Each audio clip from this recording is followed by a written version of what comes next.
Morning kids.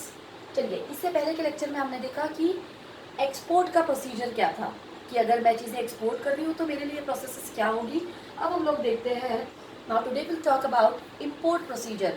जो बंदा चीज़ें रिसीव करने वाला है, लेने वाला है, उसके लिए प्रोसेसेस क्या क्या होंगी। तो आइए स्टार्ट करते हैं। Same the first one is A1 is preliminary stage.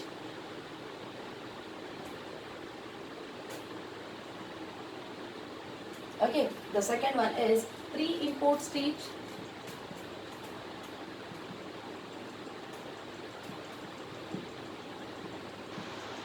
C1 is import stage.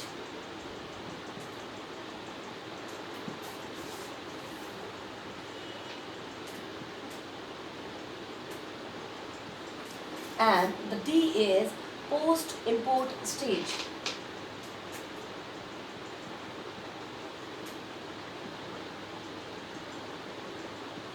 Okay, so let's start with it. इससे पहले हमने देखी है एक्सपोर्ट की प्रोसीजर। अब हम लोग देखते हैं कि इंपोर्ट में क्या क्या प्रोसीजर्स होते हैं। तो इसमें भी again import procedure as first one is preliminary stage, second is pre import stage, third one is import stage, and the last one is, last but not the least, post import stage. So let's start with it, guys. The first one is registration, and second one is negotiations. Okay, registrations and negotiations. तो आइए देखते हैं कि क्या होता है मेरा registration और क्या होता है मेरा, we can say, negotiation. Yes, as I told you guys कि in export procedure exporter has to register himself with, we can say, Directorate General of Foreign Trade and to get import and export certificate number. जैसे हमने देखा था export trade में कि export करने वाले बंदे को भी एक, वी कैन से, यहाँ पे लिखती हूँ, एक सर्टिफिकेट लेना होगा जिसे नाम होगा import and export certificate. Okay, as I told you कि एक्सपोर्ट प्रोसीजर में भी सेम था बच्चों के, इंपोर्ट और एक्सपोर्ट का एक सर्टिफिकेट लेना होगा। सेम वैसे ही इसका भी रजिस्ट्रेशन हमारा, इंपोर्ट वाले बंदे को भी सेम प्रोसेस है, उसे भी रजिस्ट्रेशन करना होगा। Plus we can say the importer has to get himself registered, उसे भी रजिस्ट्रेशन करना होगा। Then we can say Directorate General Foreign Trade to obtain import export certificate number. Yes, फिर से वही आ जाता है मेरा Directorate General Foreign Trade. Okay, फिर से ये जो डायरेक्टरेट जनरल फॉरेन ट्रेड होता है, वहाँ से जाके उसे इंपोर्ट और एक्सपोर्ट का सर्टिफिकेट भी इशू करना होगा। प्लस उसके बाद में वो जो भी रहेगा, and also pan number for income tax.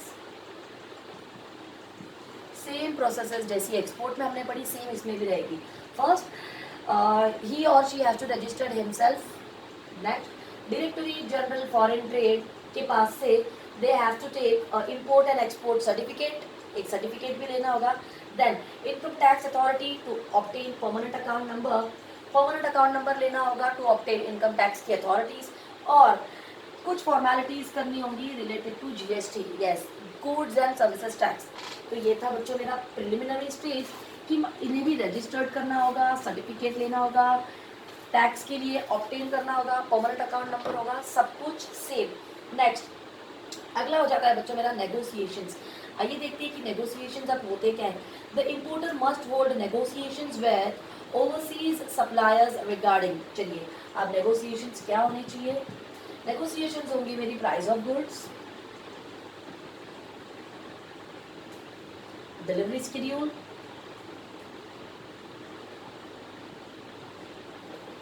Credit period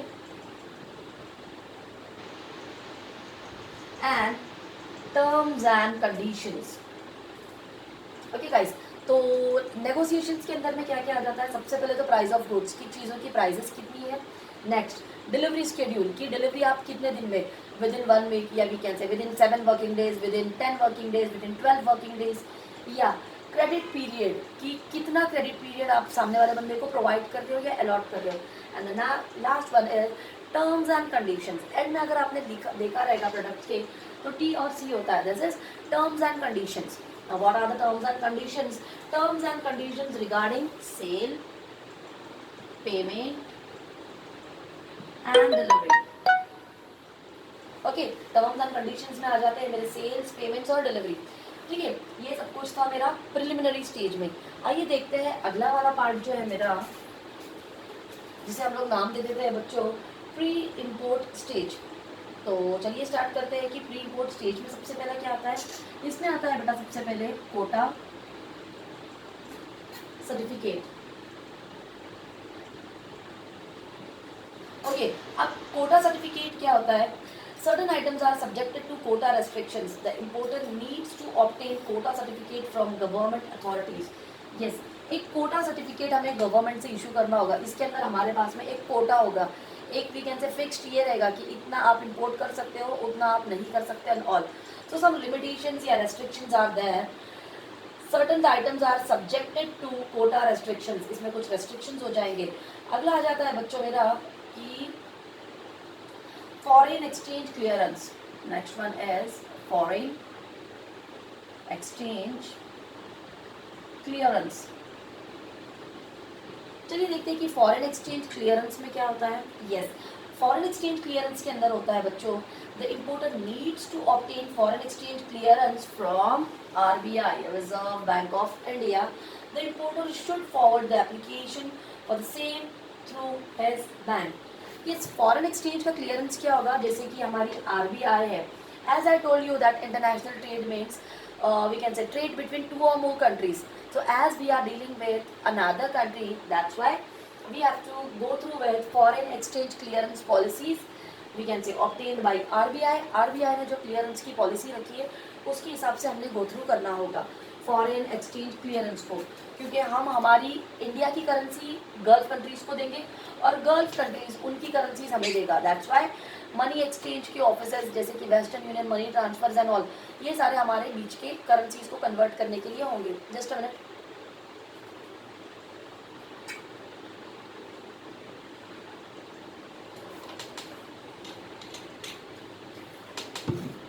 Okay, now the next one is order placement.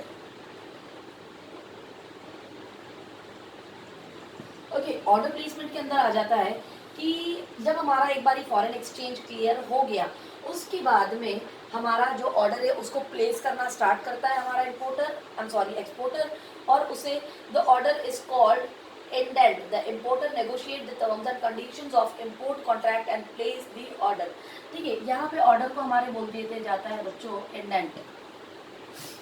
Indent बोला जाता है हमारे पर्टिकुलर ऑर्डर को। एक बार आपका ये क्लियर हो गया, फॉरेन एक्सचेंज का क्लियरेंस हो गया, फिर हमारा जो पर्टिकुलर इंडेंट है या ऑर्डर है उसको प्लेस करना या उसे पैकअप करना स्टार्ट किया जाता है। अगला होता है बच्चों मेरा लेटर ऑफ क्रेडिट, जिसे हम LC भी बोल सकते हैं। Now LC means letter of credit. The exporter normally requests for LC. LC is an undertaking by the given imported bank guarantee to payment to the exporter on behalf of importer. चलिए, letter of credit क्या होता है? जैसे मैंने आपको बताया कि एक बैंक होती है, फॉर एग्जाम्पल ये बैंक है। अब ये बैंक जो होगी बच्चों इंपोर्टर और एक्सपोर्टर, तो ये बैंक जो होगी जिसे हम लोग वी कैन से एक लेटर ऑफ क्रेडिट के बिहाफ में कुछ बोल सकते हैं। ये जो बैंक होगी बच्चों, ये हमारा एक सेफेस्ट मेथड रहेगी पेमेंट का फॉरेन ट्रेड को पे करने के लिए। Yes, as I told you that 2 or more countries are dealing in that particular business.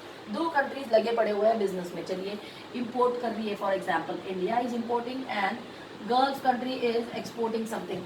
तो बीच में एक चीज़ होती है बच्चों, इसको मैं नाम दे देती हूँ बैंक, कि इन दोनों का एक वीकेंड से जो जिम्मा बोलिए या इन दोनों की जैसे हम लोग बोलते हैं गारंटी कौन ले लेगा? ये बैंक ले लेगी कि इंपोर्टर पैसे आपको दे देगा एक्सपोर्टर।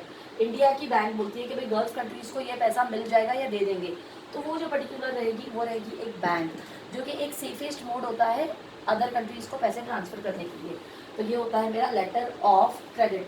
आइए अगला आ जाता है मेरा कि clearing and forwarding agents. Yes, CNF।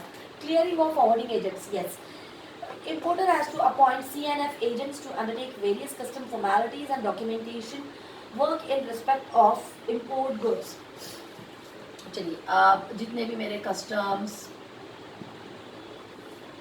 या वी कैन से डॉक्यूमेंटेशंस, ठीक है. Now importer has to appoint या we can say importer has to appoint a CNF agent.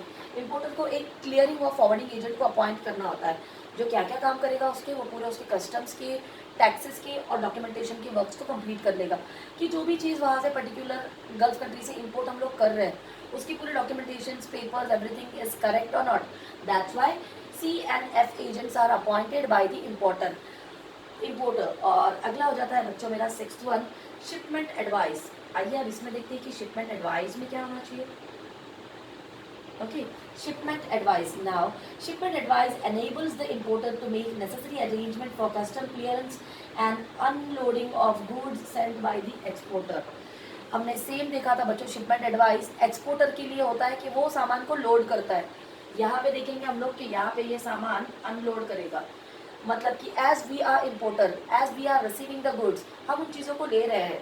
तो शिपमेंट एडवाइस में क्या होगा, एक हमें चेकलिस्ट दी जाएगी कि आपको रेफ्रिजरेटर दिया है, उसके साथ में उसका स्टैंड है, उसके अंदर उसके वी कैन से जो भी यूटेंसिल्स थे या सेट्स है, एक ट्रे या जो भी आइस ट्रे, हर एक चीज़ बराबर से एक चेकलिस्ट दी जाएगी जिसे हम लोग बोल देंगे बच्चों शिपमेंट एडवाइस.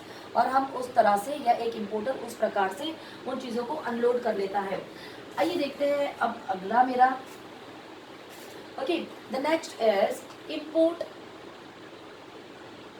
स्टेज. अब आ जाती है बात मेरी इंपोर्ट स्टेज की. सबसे पहला पॉइंट होता है बच्चों मेरा रिसिप्ट. सबसे पहले कि जब मैं वो चीज़ों को इंपोर्ट कर रही हूँ, ले रही हूँ, सबसे पहले मेरे पास में आनी चाहिए उसकी रिसीट. रिसीट क्या होगी, रिसीट होगी कि जिसके अंदर मुझे मिलना चाहिए लैडिंग बिल, जिसके अंदर मुझे मिलना चाहिए पैकिंग लिस्ट, जिसे हम लोग चेकलिस्ट भी बोल सकते हैं. अगला मुझे मिलना चाहिए इनवॉइस. ओके, उसके बाद में सर्टिफिकेट ऑफ ओरिजिन,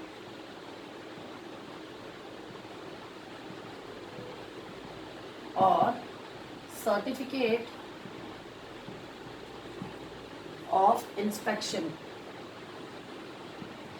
ओके, अब बात आती है मेरी इंपोर्ट चीज़ें जब मैं ले रही हूँ एक्चुअल में, तब मैं सबसे पहले देखूंगी लैडिंग वाला बिल वो है कि नहीं, पैकिंग की चेकलिस्ट है कि नहीं, इनवॉइस उसमें डला हुआ है कि नहीं, सर्टिफिकेट ऑफ ओरिजिन है कि नहीं उस पर्टिकुलर इसके अंदर सामान में, और सर्टिफिकेट ऑफ इंस्पेक्शन. ये सारी चीज़ें चेकआउट करके उसे हम लोग बोल देते हैं बच्चों रिसीट. एक रिसीट में इतनी चीज़ें इन्वॉल्व होनी चाहिए या जनरली होती है. अगला होता है बच्चों बिल ऑफ एंट्री. चलिए अब देखते हैं कि बिल ऑफ एंट्री क्या होती है. Yes, CNF agents prepare bill of entry which is required for custom clearance. जैसे मैंने आपको बोला कि CNF agents are appointed by the importer. C और F clearing of forwarding agents appoint किए जाते हैं. तो यही clearing of forwarding agents क्या करते हैं बच्चों, ये clearing of forwarding वाले agents करते हैं कि उस पर्टिकुलर बिल को प्रिपेयर करते हैं. इस पर्टिकुलर बिल को प्रिपेयर करने के बाद में वो लोग क्या करते हैं कि कस्टम क्लियरेंस के लिए वो उस बिल को संभाल के या उठा के रखते हैं. तो ये था मेरा बिल का एंट्री. अगला हो जाता है बच्चों मेरा डिलीवरी ऑर्डर. ओके, अगला बन जाता है मेरा डिलीवरी ऑर्डर. डिलीवरी ऑर्डर के अंदर क्या होता है कि ये हमारे CNF या we can say clearing and forwarding agents उस पर्टिकुलर चीज़ के डिलीवरी ऑर्डर को कंपनी की तरफ शिपमेंट करते हैं, या we can say the shipping company gives the delivery order on payment of freight. Delivery orders helps to unload the goods from vessels. Delivery order में क्या होता है कि इजीली डिलीवरीज लेने में वो चीज़ इजी हो जाती है. अगला हो जाता है मेरा कस्टम क्लियरेंस. आइए देखते हैं कि कस्टम क्लियरेंसेस क्या होते हैं. Yes, the purpose of custom clearance is to get document certified from custom authorities. Custom clearance क्या होता है, to get the document we can say certified by that custom authorities. कुछ कस्टम अथॉरिटीज़ वाले जो बंदे होते हैं, कस्टम क्लियरेंस मतलब उनसे हमने अथॉरिटी लेनी है या उनसे उस पर्टिकुलर चीज़ को क्लियर करवा लेना है. This document includes bill of lading, bill of entry and packaging list. इस कस्टमर क्लियरेंस के अंदर bill of lading, we can say invoice और एक जो चेकलिस्ट होता है, ये तीनों चीज़ें इसमें इन्वॉल्व होती है, इसे हम लोग बोल देते हैं कस्टम क्लियरेंस। और आइए देखते हैं बच्चों मेरा लास्ट वाला पॉइंट जो कि है पोस्ट शिपमेंट स्टेज। अब शिपमेंट हो चुकी है, उसका अगला स्टेज क्या होना चाहिए। तो सबसे पहला हो जाता है बच्चों मेरा port trust dues. Port trust dues. अब आइए देखते हैं कि पोर्ट ट्रस्ट ड्यूज क्या होते हैं। कि CNF agents has to make payments of port trust dues. Yes, जो हमारे C और F एजेंट्स होंगे, जो मैंने आपको बताया था कि क्लियरिंग एंड फॉरवर्डिंग एजेंट्स, ये क्या करते हैं बच्चों, पोर्ट के जो ड्यूज होते हैं, जो भी उनके चार्जेस पे करने होते हैं, ये उन्हें जाके चार्जेस पे कर देते हैं, उसे ही हम लोग बोल देते हैं पोर्ट ट्रस्ट ड्यूज। अगला पॉइंट होता है बच्चों इसके अंदर फिर से हमारी कस्टम ड्यूटी। कस्टम